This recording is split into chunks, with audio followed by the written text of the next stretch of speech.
Hi everyone, welcome to my channel Shirisha home lifestyle. Today ఛానల్లో recipe వచ్చేసి సొరకాయ పచ్చిమిర్చి కారం.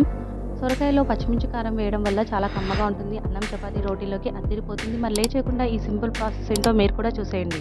ముందుగా ఒక సొరకాయని చక్కగా వాష్ చేసుకొని కట్ చేసుకొని రెడీగా పెట్టుకోవాలి.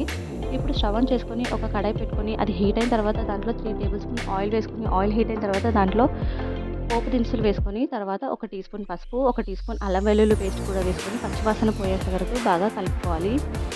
ఇప్పుడు దీంట్లోనే సొరకాయ పీసెస్ని కూడా వేసుకొని మొత్తం అంతా కలిసేలాగా కలుపుకోవాలి.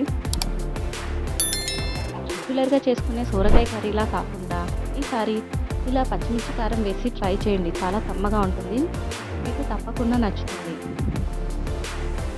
ఇలా మొత్తం అంతా కలుపుకొని మూత పెట్టి కాసేపు మగ్గనివ్వాలి. ఇప్పుడు పచ్చిమిర్చి కారం కోసం మిక్సీ జార్లో ఒక 10 దాకా పచ్చిమిర్చి తీసుకొని ఒక టీ స్పూన్ సాల్ట్ కూడా వేసుకొని మిక్సీ చేసుకొని పేస్ట్ రెడీగా పెట్టుకోవాలి. ఆ పేస్ట్ని దీంట్లో వేసి మొత్తం అంతా కలుపుకొని పచ్చిమిర్చి కారాన్ని బాగా ఫ్రై చేసుకోవాలి.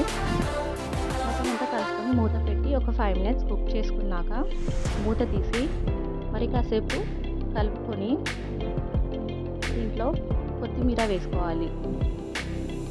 ఇలా కర్రీలో కొత్తిమీర వేయడం వల్ల కర్రీ టేస్ట్ చాలా బాగుంటుంది, తప్పకుండా వేసుకోండి.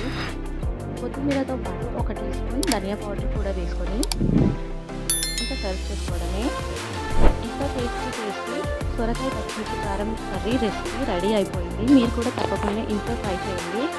ఇది అన్నం చపాతీ రోటీలోకి చాలా బాగుంటుంది, ఇంట్లో అందరికీ నచ్చుతుంది.